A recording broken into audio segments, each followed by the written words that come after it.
स्तोत्र के माध्यम से तीर्थंकर भगवान की देशना का यहाँ पर रसपान कर रहे हैं। तीर्थंकर भगवंतों ने जहाँ पर आत्मा की बात की तो वहीं तक आत्मा तक पहुँचाने वाले परमात्मा की भी बात की और परमात्मा की भक्ति की बात की। और जब परमात्मा की भक्ति की बात आती है तो भक्ति करने के कई प्रकार हो सकते हैं।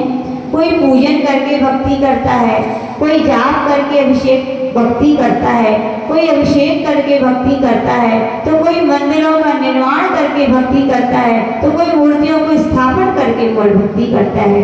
और यहाँ पर आचार्य पूर्णचंद्र भगवान ने इस स्तोत्र के माध्यम से क्या किया है, भगवान पारसनाथ की अनन्य भक्ति की है और भक्ति के प्रवाह में वो निरंतर प्रवाहमान होते जा रहे हैं। कल हमने यहाँ पर देखा था कि आचार्य पूर्णचंद्र भगवान ने 15वें नंबर के छंद में यहाँ पर भगवान के ध्यान की महिमा का वर्णन करते हुए कहा था कि हे भगवान, जिस प्रकार से पाषाण स्वर्ण यानी खदान से निकाला गया कच्चा स्वर्ण अग्नि के संसर्ग को प्राप्त होता है तो उसकी कालिमा किट्ट कालिमा क्या हो जाती है, निकल जाती है और वह परम शुद्धता को स्वर्णपने को प्राप्त हो जाता है। वैसे ही भगवान जो भक्त क्या करते हैं, आपका ध्यान करते हैं, वो क्या हो जाता है, उनकी भी जो आत्मा में शरीर रूपी कालिमा है वो क्या हो जाती है, शरीर अलग हो जाता है और आपकी आत्मा भी क्या बन जाती है, परमात्मा बन जाती है। ऐसा यहाँ पर अपन ने इसकी व्याख्या सुनी थी। आज फिर से भगवान कह रहे हैं कि आत्मा परमात्मा बनती है, कैसे बनती है, क्या कारण है, तो यहाँ पर उसके लिए यहाँ पर पढ़ेंगे छंद नंबर 16। अंतः सदैव जिन यस्य विभा व्यशे त्वम्। अंतः सदैव जिन यस्य विभा व्यशे त्वम्।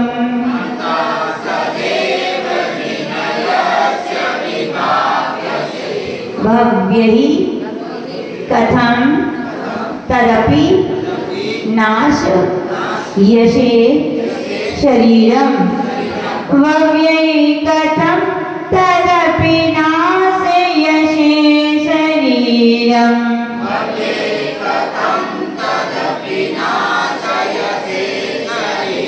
एतत् स्वरूप मध मध्य विवर्तिनोहि यत् विग्रहम। वी के बाद में गिरा आया है तो आधा अक्षर गा का उच्चारण करेंगे, विग्रहम। प्रशमयन्ति महानुभावा यद्विग्रहं प्रशमयन्ति महानुभावा।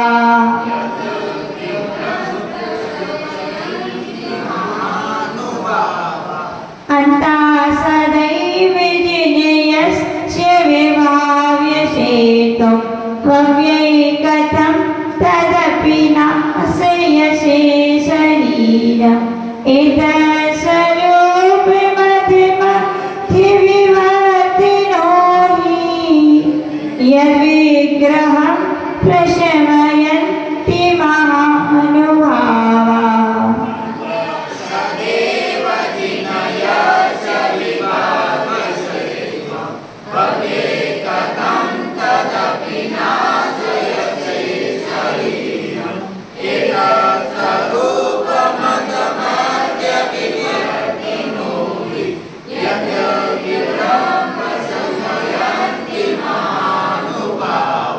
तो यहाँ पर आचार्य पूर्णचंद्र भगवान से पूछा गया कि भगवान, आपने कल कहा था कि आत्मा के ध्यान से शरीर और कर्मों से जो बद्ध आत्मा है वो कालिमा अलग हो जाती है और आत्मा परमात्मा बन जाती है। तो यहाँ पर भगवान पूछे कि भगवान, उस ध्यान में इसकी क्या महिमा है कि कर्म के बंधन से मुक्ति हो जाती है, शरीर से मुक्ति हो जाती है।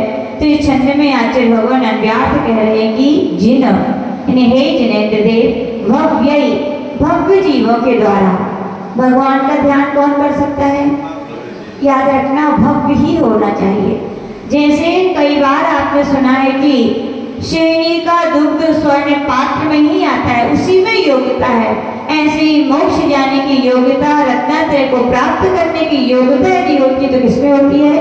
भव्य में होती है। और जिसे रत्नात्रय चाहिए, जिसे मोक्ष चाहिए, वे भव्य ही होते हैं। और ऐसे भव्य जनी क्या करते हैं? भगवान का ध्यान करते हैं। जिन्हें भगवान का उपदेश भी होता है तो किसके लिए होता है?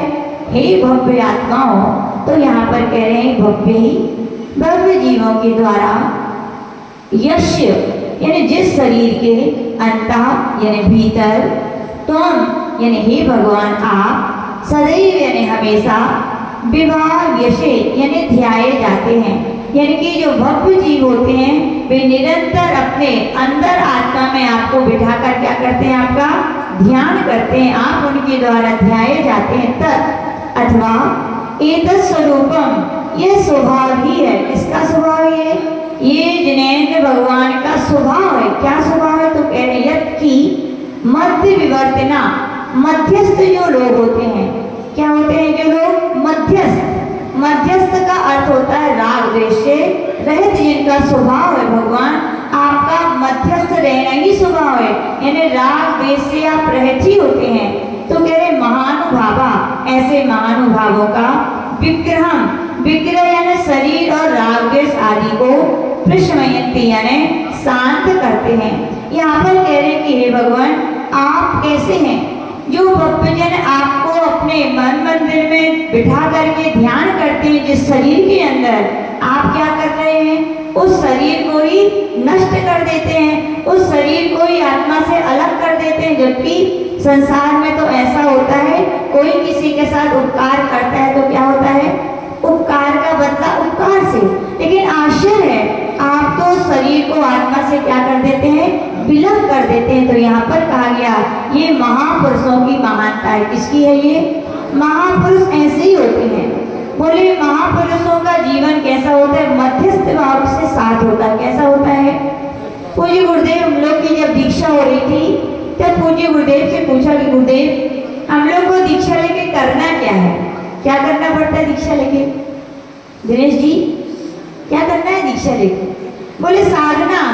तो हम लोग ने कहा कि साधना तो ठीक है, वो तो हम करेंगे, लेकिन साधना क्यों करेंगे?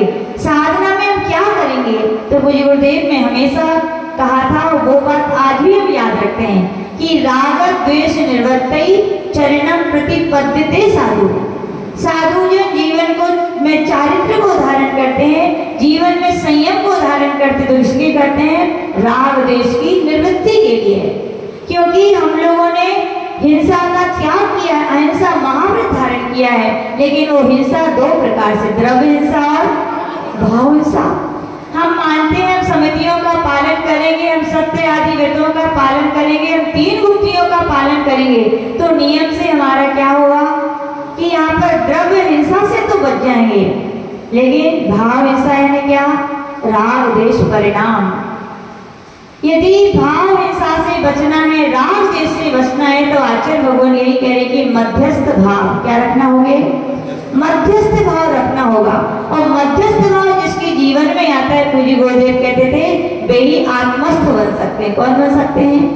बिना मध्यस्थ भाव के आए कोई आत्मस्थ नहीं हो सकता, यानी कि आत्मा के ध्यान में नहीं आ सकता है। परमात्मा का जो उसका स्वरूप है उसकी प्राप्ति उसे 3 काल में नहीं हो सकती। इसीलिए साधना करके क्या सबसे बड़ी साधना है? उपास करना बड़ी साधना नहीं है, बहुत सारा अध्ययन करना बड़ी साधना नहीं है। सबसे बड़ी साधना है तो क्या है? राग द्वेष को छोड़ो। इसको छोड़ो यानी कि पंचेंद्रियों के विषयों में जो आपके लिए इष्ट लग रहे विषय, उसमें राग को छोड़ दीजिए। पंचेंद्रियों के विषय जो आपको अच्छे नहीं लग रहे हैं, उनमें द्वेष को छोड़ दीजिए। क्योंकि पूज्य गुरुदेव बहुत बड़े दार्शनिक थे, उन्होंने एक मैथ्स जैसा सूत्र बनाया था। उन्होंने कहा था इष्ट वस्तु प्लस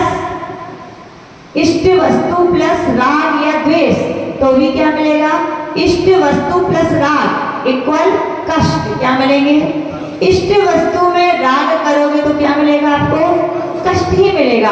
और अनिष्ट वस्तु प्लस द्वेष इक्वल कष्ट। यानी कि चाहे इष्ट वस्तु हो चाहे अनिष्ट वस्तु हो, यदि हम राग द्वेष करेंगे तो नियम से क्या करेंगे? जबकि हे आतिशी बोलते थे, हे साधको, अपन यहाँ कष्ट से मुक्ति पाने आए। किससे मुक्ति पाने आए? यदि राग द्वेष हमारा नहीं छूट रहा है, हमारे अंदर मध्यस्थ भाव नहीं आ रहे हैं, तो आचार्य भगवान कह रहे हैं वैसे ही है। कैसा है? सब कुछ छोड़ा। छोड़ा कि नहीं छोड़ा? घर छोड़ा। क्या कमी थी किसी के घर में? माता पिता छोड़े क्या प्रेम नहीं करते थे? बहुत प्रेम करते थे। यदि वहां से हमने सब कुछ छोड़ा और मोक्ष मार्ग पर आकर के यदि हम राग द्वेष नहीं छोड़ पाए, तो सब छोड़ना क्या है? व्यर्थ है। बोले सबसे बड़ी साधना पूज्य गुरुदेव यही कहते थे, क्या करना है? राग द्वेष को, ना कुछ अच्छा है ना कुछ है। क्या कोई दुनिया में कुछ अच्छा कुछ बुरा? बोलो है क्या? पंखा अच्छा है कि बुरा है?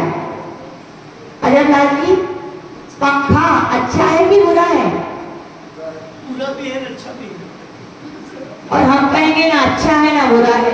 अब बोलो कौन सी बड़ी बात? ये बोल रहे अच्छा भी नहीं है और बुरा भी नहीं है, यानी कि पंखा ना अच्छा है ना बुरा है।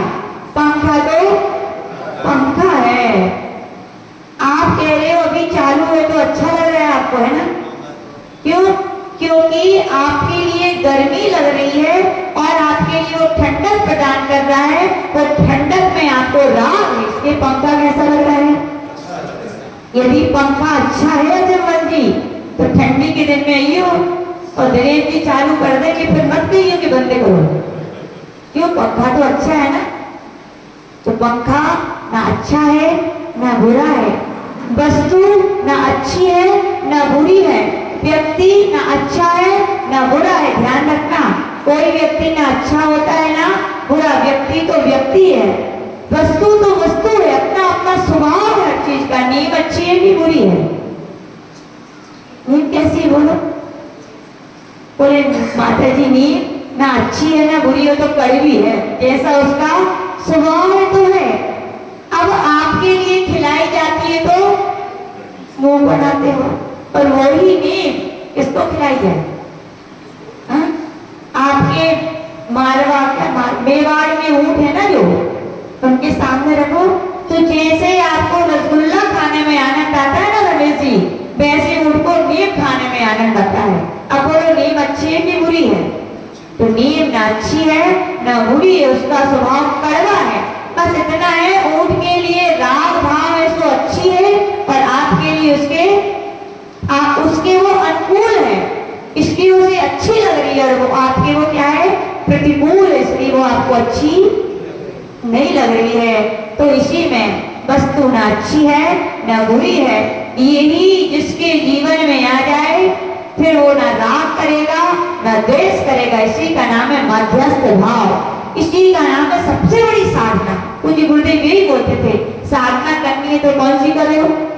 अब रमेश जी आए, पेन दे गए, अरे बहुत बढ़िया है रमेश जी को, और वर्दी लाल जी आए तो पेन ले गए, ले। अरे भैया आ गया था तुम्हारे लिए पेन, तो तुम्हारी आत्मा को बढ़ गया क्या? तुम्हारी आत्मा क्या को घट गया क्या? और वे ले गए, तुम्हारी आत्मा क्या कुछ बढ़ गया क्या घट गया तुम्हारे आत्मा के गुणों का? नहीं, लेकिन आपने व्यर्थ में वो दे गए थे तो राग भाव करके कलम बांध दिए, और ले गए तो द्वेष भाव करके। आप ऐसे साधक क्या आत्मा का ध्यान कर पाएंगे क्या? ये तो इष्ट वियोग और इष्ट संयोग हो गया। क्या हो गया बोलो? और ये क्या है? आर्त ध्यान है, और आर्त ध्यान संसार के कारण है कि मोक्ष के? बोलो। कोई प्रश्न पत्र में आया था ना, एक मोक्ष का कारण और एक संसार का कारण। मोक्ष का कारण था आज्ञा विजय धर्म ध्यान, और संसार का कारण था आर्त ध्यान। यदि हमारा मन निरंतर यही में लगा है, ये बहुत अच्छे हैं क्योंकि आपके लिए इष्ट वस्तु ये दे गए थे और वे आपकी ले गए।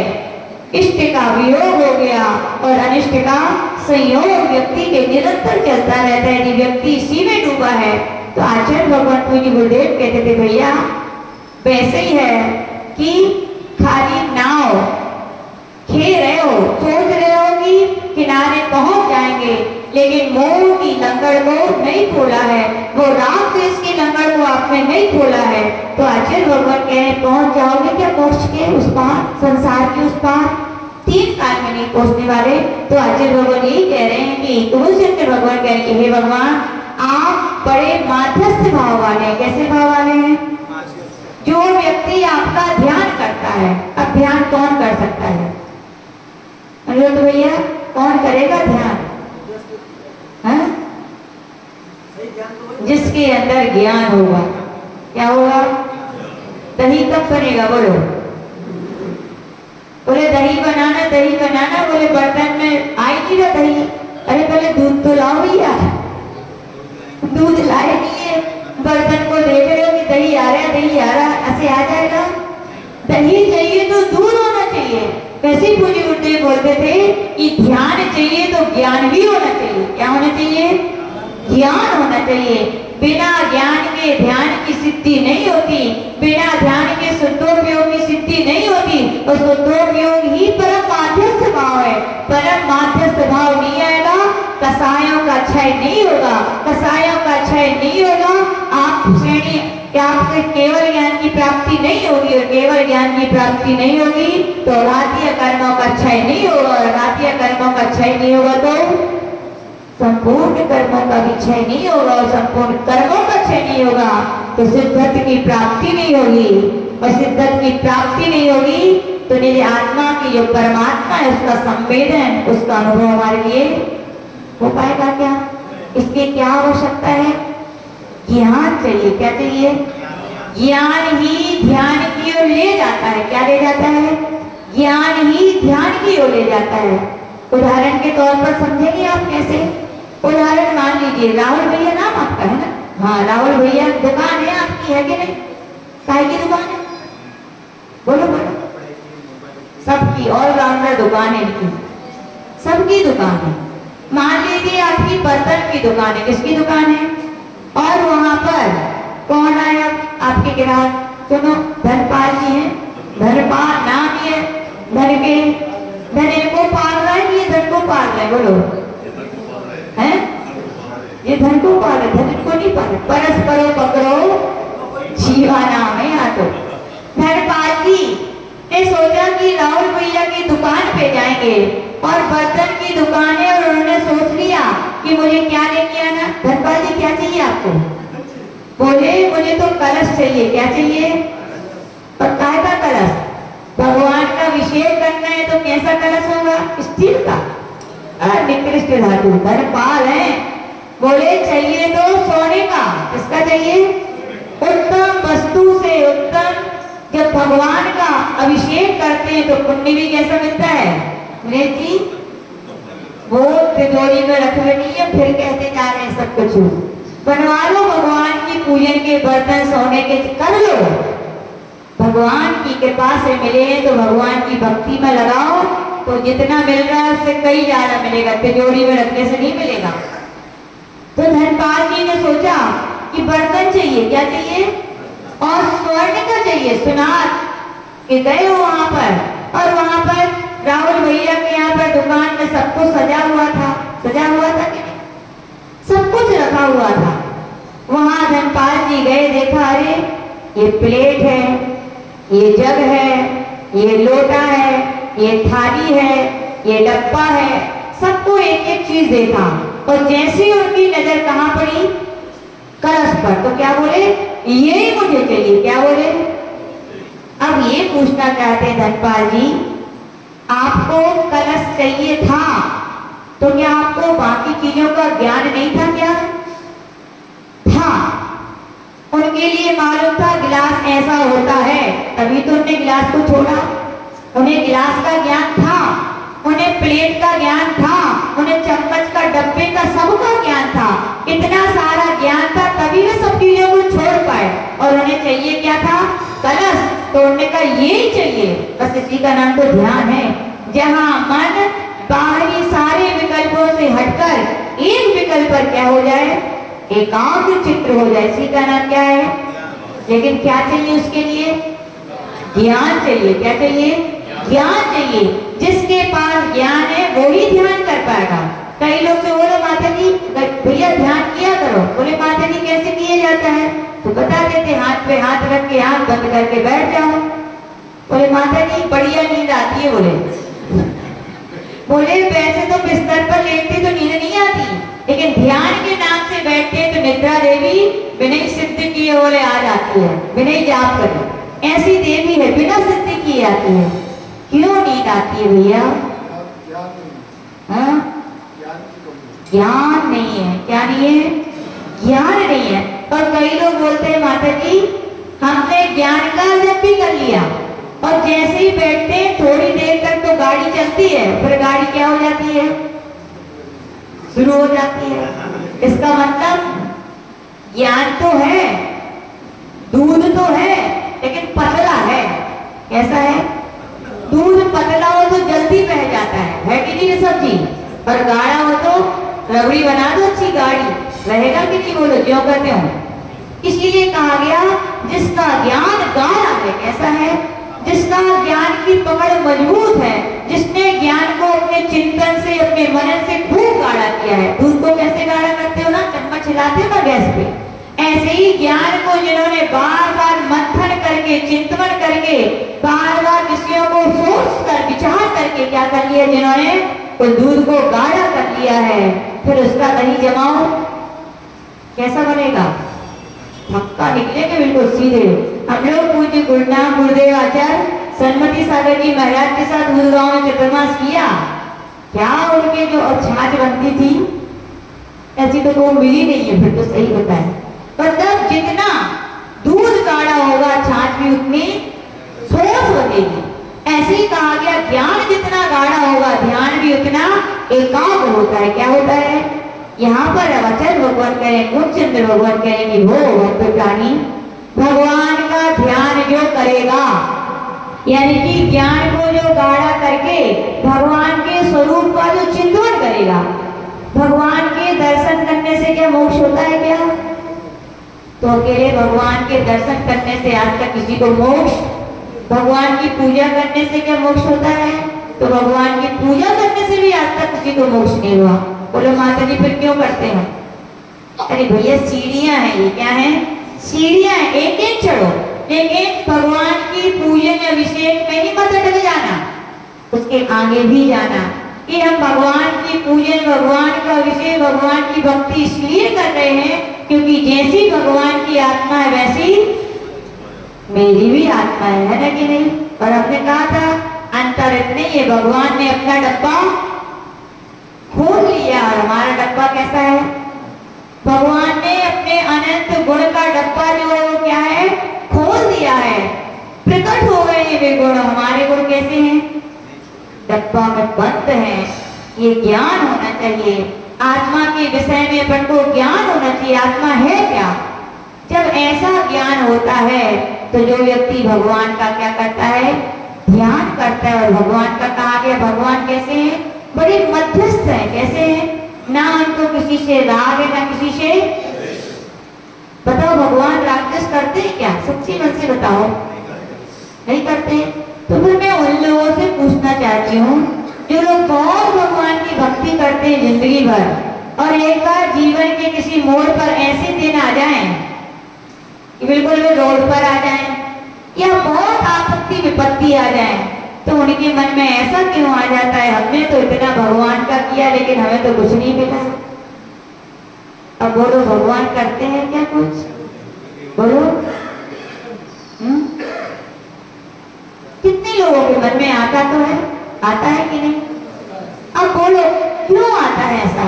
या तो आपको ज्ञान नहीं है या भगवान की वाणी पे श्रद्धा नहीं है। ज्ञान तो है कि भगवान भीतर आ गई, इतना तो अपने यहाँ का बच्चा जानता है कि भगवान के पास कुछ नहीं है। सब जानते हैं और सब जानते हैं कि भगवान कुछ देते हैं क्या? कुछ नहीं देते।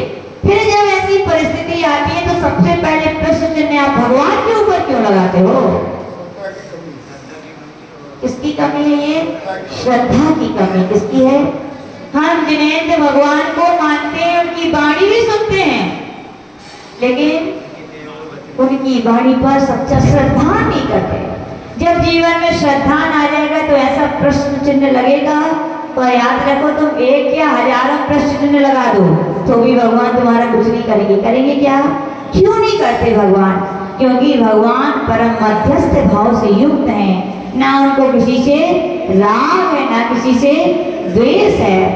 एक देखो लौकिकता में माता पिता भी होते हैं कि नहीं? उनके 4 भी बच्चे हैं, भले एक विद्वान एक मूर्ख है, एक सुंदर एक रूप है, तो उन माता पिता के अंदर क्या भेदभाव होता है क्या बच्चों के प्रति? बोलो। तो भैया माता पिता से तो कई ऊंचे 3 लोग के नाथ हैं अपने भगवान, बहुत उच्च पोस्ट पर हैं, उन्हें क्या किसी से राग द्वेष होगा क्या? नहीं भैया, भगवान किसी से राग द्वेष नहीं करते, वे तो परम मध्यस्थ भाव से युक्त हैं। इसी का नाम क्या है? तो आज दूसरे भगवान कहेंगे हे भगवान आप तो परम मध्यस्थ भाव से युक्त हैं। आपको जो व्यक्ति ध्यान कर रहा है, आप ना उसके शरीर को पोषने वाले हैं ना उसके शरीर को मिटाने वाले हैं, लेकिन ऐसे महापुरुषों के मध्यस्थ भाव का स्वभाव है कि जो इस मध्यस्थ भाव वाले स्वभाव वाले भगवान का ध्यान चिंतन करता है, जिसके पास जो रहेगा वही तो मिलेगा। भगवान के पास राग द्वेष नहीं है, तो जिस व्यक्ति के अंदर भगवान आएंगे उसके अंदर राग द्वेष हो सकता है क्या? ये तो आप भी प्रैक्टिकल करके देख चुके हो। घर में रहते तो कितने विकल्प रहते हैं कि नहीं? और मंदिर में कम होते हैं कि नहीं? बोलो। घर में रहते तो कितना राग द्वेष होता है, मंदिर में आते तो कम होते हैं कि नहीं? प्रैक्टिकल है ना? तो सोचो जब भगवान की शरण में आने से इतना प्रभाव पड़ता है, तो जिस भव्य आत्मा के हृदय में भगवान रहेंगे जो राग द्वेष से रहित हैं, तो भगवान रहेंगे तो क्या राग द्वेष रह सकता है क्या? बोलो। एक म्यान में 2 तलवारें रह सकती है क्या? बोलो। राग द्वेष से रहित जब भगवान हृदय में आते हैं तो स्वतः ही उस व्यक्ति का राग द्वेष भी क्या है? विग्रह शांत हो जाता है। और जो राग द्वेष का ही तो कर्म बंधन में सबसे मूल कारण कौन है? कल बताया था, राग द्वेष का बिजली का पावर ना मिले तो कार्बन वर्गना में क्या ताकत है कि कर्म रूप बन जाए? है क्या? और शरीर भी कब है? जब तक कर्म है। कर्म खिले शरीर भी नष्ट हो जाएगा। यहाँ पर आचार्य भगवान कह रहे हैं कि भगवान जब हृदय में आते हैं जो परम मध्यस्थ भाव से युक्त हैं, तो उस प्राणी भी राग द्वेष से धीरे धीरे उसका राग द्वेष शांत होने लगता है। राग द्वेष शांत होता है, कर्म छूटने लगते हैं, कर्म छूटेंगे तो शरीर तो छूट ही जाएगा। यह इस छंद में कहा गया, इसको अपन देखेंगे। पार्श्वनाथ की गुण गाथा सब मिलकर गाओ रे,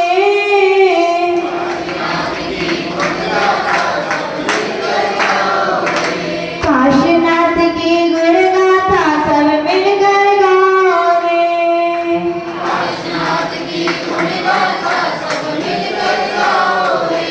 प्रभु की भक्ति ओहो प्रभु की भक्ति पार लगाए रे, काशीनाथ की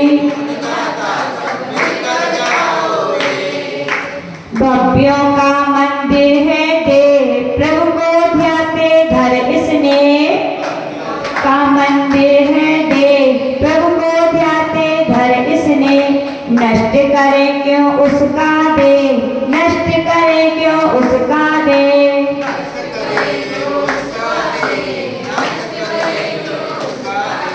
महापुरुष मध्यस्थ रहे विग्रह को वे शांत करें,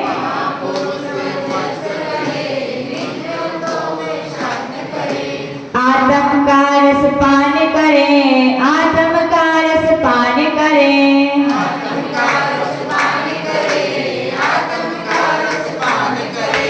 देह से मुक्ति ओहो देह से मुक्ति प्रभु ध्यान कराए रे, काशीनाथ की गुण गाथा सब मिलकर गाओ रे।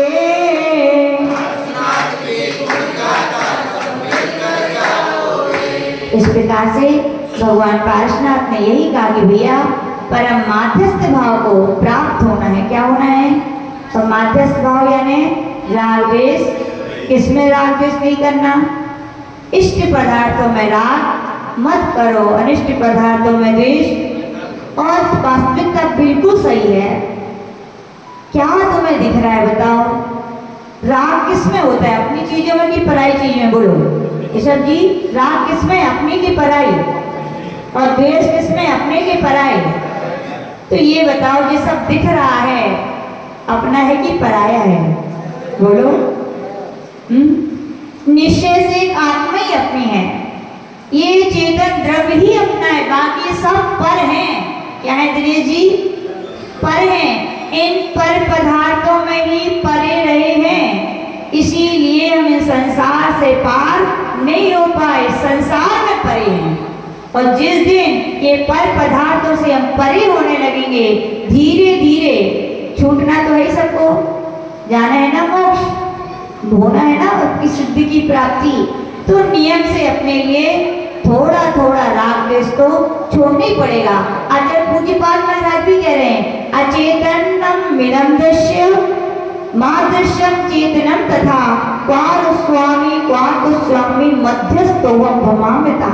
पूज्यपाद महाराज कह रहे कि भोग प्राणियों, जो कुछ दिख रहा है वो सब क्या है, चेतन है कि अचेतन है? बोलो। जो तुम्हारी है वो अपनी आत्मा है, वो तुम्हें दिखती है क्या? तो फिर क्यों राग करते हो पर पदार्थों से? हाँ? और जो तुम्हारी आत्मा है वो तुम्हें दिख रही है क्या? नहीं दिख रही है। तो आचार्य भगवान कह रहे हैं कि जो दिख रहा है वो सब अचेतन है, और जो मैं हूँ वो क्या हूँ, मैं चेतन हूँ। इसलिए बोलता है जब जो पर पदार्थ मेरे आत्मा से अत्यंत भिन्न है, तो मैं क्यों राग करूं, मैं क्यों देश करूं? क्यों अपनी चीज हो तो राग करो, अपनी चीज है क्या?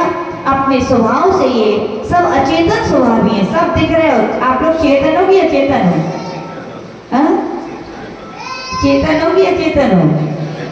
याद रखना, आप चेतन हो, लेकिन जो आप दिख रहे हो वो आप नहीं हो। जो दिख रहा है वो आपका शरीर दिख रहा है, वो अचेतन दिख रहा है। क्या दिख रहा है?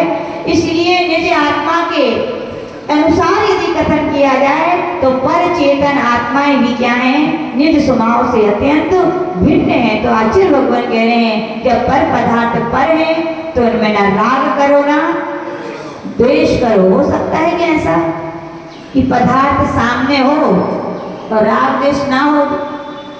रमेश जी, हो सकता है कि नहीं कि पदार्थ सामने है पर हम ना राग करें ना? हो सकता है कि नहीं? हो सकता है। पूछो माता जी कहाँ, बाबूलाल जी पूछो। चिड़ियाघर गए कि नहीं गए? कभी गए? क्या रहता है चिड़ियाघर में? एक गेट से एंट्री करते हो, घूमते घूमते शेर मिलता है कि नहीं? बाबूलाल जी भाव हुए, घर ले चलो, अच्छा लग रहा हो। हाँ, सुंदर सुंदर पक्षी रहते हैं, जानवर रहते हैं, सब कुछ अच्छे लगते हैं, लेकिन वहाँ लिखा रहता है नोट, इनके विषय में आप हस्तक्षेप नहीं कर सकते हैं। लिखा रहता है कि नहीं? तो आप क्या करते हो? एक गेट से जाते हो, सब कुछ देखते हो, और दूसरे गेट से बाहर निकल आए कि नहीं? वस्तु थी कि नहीं? राग द्वेष हुआ कि नहीं? यदि राग होता तो लेके आना चाहिए था, और द्वेष होता तो बिगाड़ के आना चाहिए था। ना कुछ लेके आए ना बिगाड़ के आए। यानी कि आपके सामने वस्तु थी, आपने राग द्वेष किया क्या? नहीं किया ना। ऐसे ही सम्यक ज्ञानी जो होते हैं, सम्यक दृष्टि जीव होते हैं, वे संसार को भी क्या समझते हैं? चिड़ियाघर। क्या समझते हैं? चिड़ियाघर की समझते हैं, क्योंकि हर व्यक्ति को श्रद्धान है।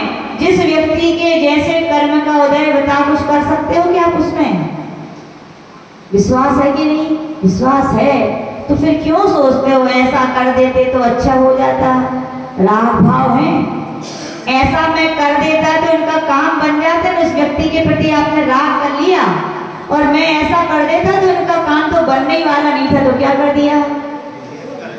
जब पता है ना हम कुछ बिगाड़ने वाले हैं ना बनाने वाले हैं, सब अपने अपने कर्मों को ही भोग रहे हैं, तो क्यों व्यर्थ में राग द्वेष करके भैया अपने कर्म की तिजोरी को भर रहे हो? क्यों दुख के फलों के लिए अपना आवाहन दे रहे हो? देखते जाओ। क्या के बाद जाता है? देखो, जानो और जाने दो। व्यर्थ में राग द्वेष में कोई अच्छा है कोई बुरा है मत पढ़ो। ये माध्यस्थ भाव जब आएंगे तभी आप क्या हो पाओगे? आत्मस्थ हो पाओगे। इसके विषय में एक कहानी यहाँ पर कही गई है। एक स्त्री थी, उसका पति धन कमाने के लिए परदेश गया था। जैसे आपके यहाँ के लोग जाते हैं, कहाँ जाते हैं? कुवैत। ऐसे ही एक स्त्री का पति धन कमाने के लिए बाहर गया और कह के गया था कि मैं 5 साल में, पहले के समय में आज के समय में अंतर है। अब तो बोले माता जी जितना टाइम यहाँ से अहमदाबाद जाने में लगता है उससे कम टाइम तो कुवैत से अहमदाबाद आने में लगता है। हाँ? इतना यानी कि साधन हो गए, पहले के साधन ऐसे नहीं थे। तो उसने अवधि बांधी थी कि मैं 5 साल में लौट आऊंगा। और क्या हुआ? 5 साल क्या, 6, 7, 8, 9, 22 साल बीत गए। कितने साल बीत गए? सोचिए उस पत्नी के, उस परिवार वालों के ऊपर क्या बीतती होगी। एक परिवार का सदस्य इतने सालों से घर नहीं आए, लोग क्या क्या प्रश्न चिन्ह खड़े कर, कोई तो कह देता कोई है ही नहीं है। हाँ, है कि नहीं? एक बार की घटना सुनाते हैं, ये तो फैनी लहरें आई थी ना केदारनाथ में, आई थी ना जब, तो बहुत सारे जैन लोग भी वहाँ गए थे। तो एक दमोई की एक अम्मा थी, नाम भूल गए हम, तो वो भी गई थी। कहाँ गई थी वो? वहाँ गई थी। तो वहाँ फैनी लहरों में बह गई वे भी। सब लोग, जितने लोग थे दमोई के, सब लौट के आ गए, लेकिन वो नहीं आए। तो यहाँ तो जब 13 दिन तक वे नहीं आए तो सबने तेल भी कर दी। क्या कर दी वे तो? सत तो चली गई वे तो, अब तक तो आई नहीं। और एक दिन क्या हुआ? वे आ गई। क्या हुआ? वे आ गई। तो यानी कि कहने का तात्पर्य बहुत इंतजारी, यानी कैसे लोगों के विचार आने लगते हैं, लोग क्या क्या नहीं कर लेते हैं।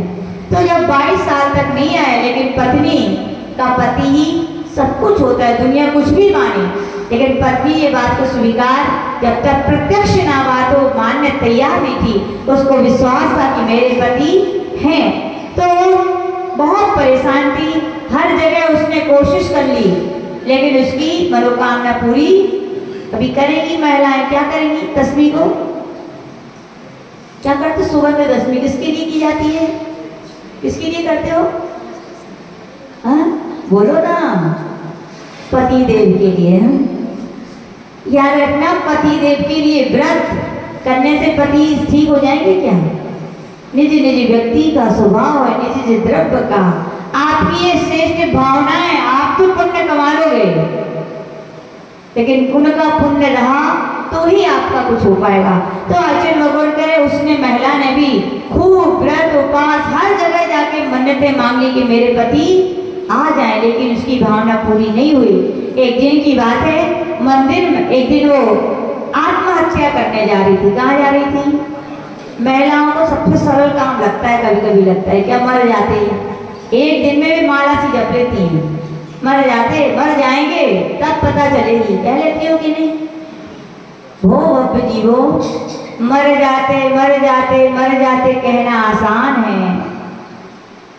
याद करो, आचार्य बोलते थे, बार बार बोलते ना, मर जाते। अपने यहाँ जैन धर्म भाव प्रधान धर्म है। कौन सा है? आप शरीर से मरे या नहीं मरे, लेकिन भावों से आप उतने बार मर चुके। और आपने इतनी भावनाएं बनाई है, तो याद रखना, ये भावनाओं के बीज बोए, कर्म के बीज बोए तो फलेंगे भी, और वे तब फलेंगे जब अपनी गोद में पहुंच जाओगे। कहाँ पहुंच जाओ? एक श्वास में। जब एक श्वास में 18 बार जन्म मरण की वेदना जब सहनी पड़ेगी ना, तब याद आएगी, ओहो किस अज्ञानता में, किस देश में, किस कसाय में आके मैं बार बार बोल जाती हूँ।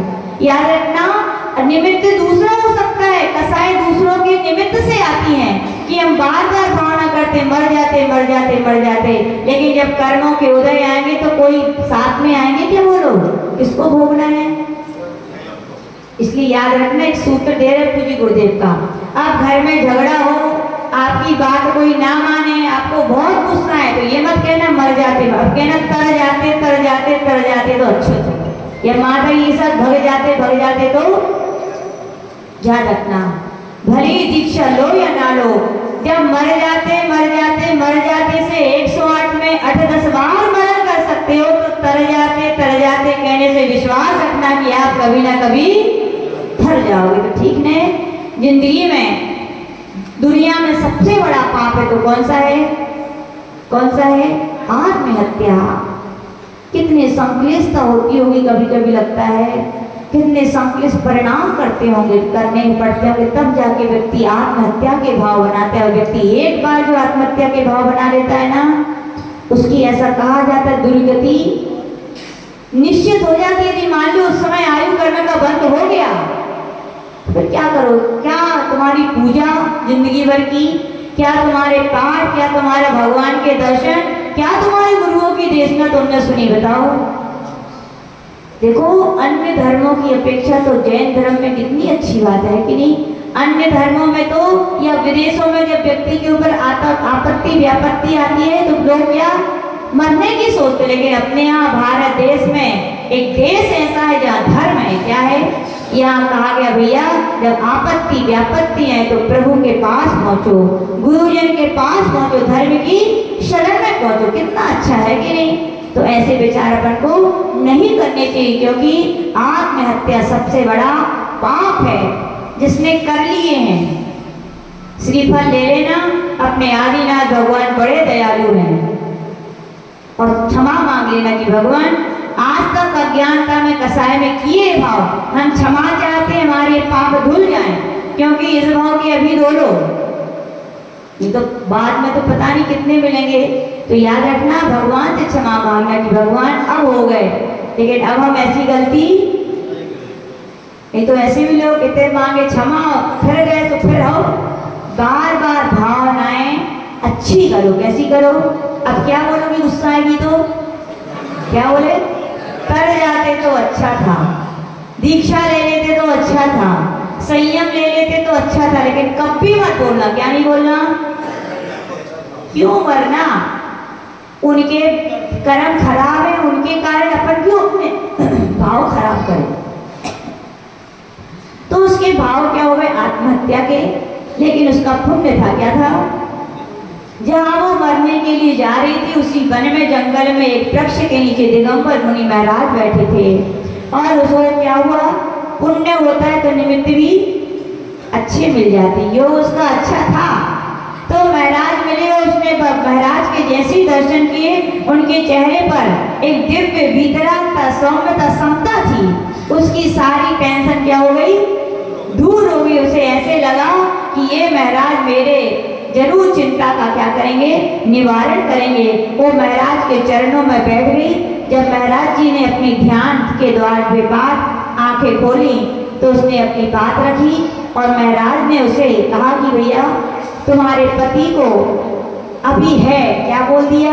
इतने में ही उसको बहुत तसल्ली मिली, और बोले चिंता मत करो, तुम्हारा पति लौट के आ सकता है। अभी आया नहीं है, लेकिन चिंता और कम हो रही। देखो, गुरुओं के पास जाने की यद्यपि कुछ देते नहीं है, हम लोग कुछ देते हैं कि साधुजन कुछ नहीं देते, लेकिन ऐसी कौन सी दुनिया में चीज है जो नहीं मिलती? यहाँ ये भी बात है, देने को कुछ नहीं देते, लेकिन यहाँ दुनिया में कौन सी चीज है जो यहाँ से नहीं मिलती?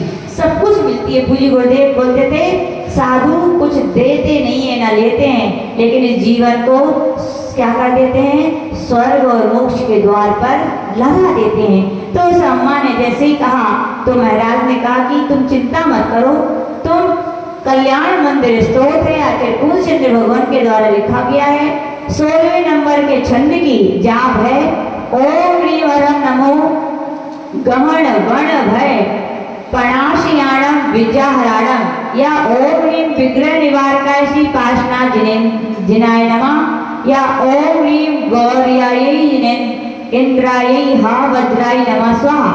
ये इसके रिद्धि सिद्धि मंत्र हैं। तो मैं इन्हें विधि पूर्वक करना है। कितने दिन करना है? 3 माह करना है। कितना करना है? 3 माह तुम्हें करना है, और तुम्हें संयम का पालन करना है, और इस मंत्र की जाप करना है। और उसने बड़ी श्रद्धा से 3 माह तक बड़े विधि विधान से क्या किया? इस मंत्र की आराधना की, और 3 महीने पूरे हुए। क्या हो गया? उसका पति लौट करके उसके घर आ गया। और आगे की बात फिर उसने अपनी पति से पूछा कि तुमने वादा किया था कि मैं ना आ पाऊं तो पत्र लिखूंगा, कम से कम आप पत्र तो लिख देते। आज तो मोबाइल होगा, हेलो हेलो, है ना? तो बोले एक बार पत्र तो लिख देते आप। तो उसके पति ने कहा कि मैं एक बहुत गलत जगह फंस गया था, लोगों ने मुझे बंधन में कर लिया था, और मैंने जैसे तैसे एक बार पत्र लिखने की सोची तो उन्होंने मुझे पकड़ लिया और मेरे लिए बहुत परेशान किया, दंड दिया। लेकिन उसी दिन जब मैं भगवान का ध्यान करते करते सो गया तो एक दिन मुझे क्या हुआ, एक निर्गुण मुनि महाराज आए और उन्होंने कहा मेरे ध्यान में, मेरे स्वप्न में आकर कि तुम नमोकार मंत्र की जाप करो। क्या करो? तो तुम बंधन से मुक्त हो जाओगे। और मैंने जैसे नमोकार मंत्र की तब से जाप की, मुझे मौका मिला और मैं यहाँ पर आ गया। कहने का तात्पर्य, जब एक सामान्य व्यक्तियों के बंधन से मुक्त हो सकते हैं तो हमारी आत्मा भी शरीर के बंधन से क्या है, बंधी हुई है, कर्मों के बंधन से बंधी हुई है। जब तो हमारी आत्मा भी भगवान का हम ध्यान करेंगे, भगवान के बताए हुए पथ पर चलेंगे, परम माध्यस्थ भाव की साधना प्रारंभ कर देंगे तो एक दिन हमारी आत्मा भी शरीर और कर्मों के बंधन से छूट करके अपने निस्वभाव की प्राप्ति कर लेगी। इसी भावना के साथ जय बोलिए श्री पार्श्वनाथ भगवान की। चलिए।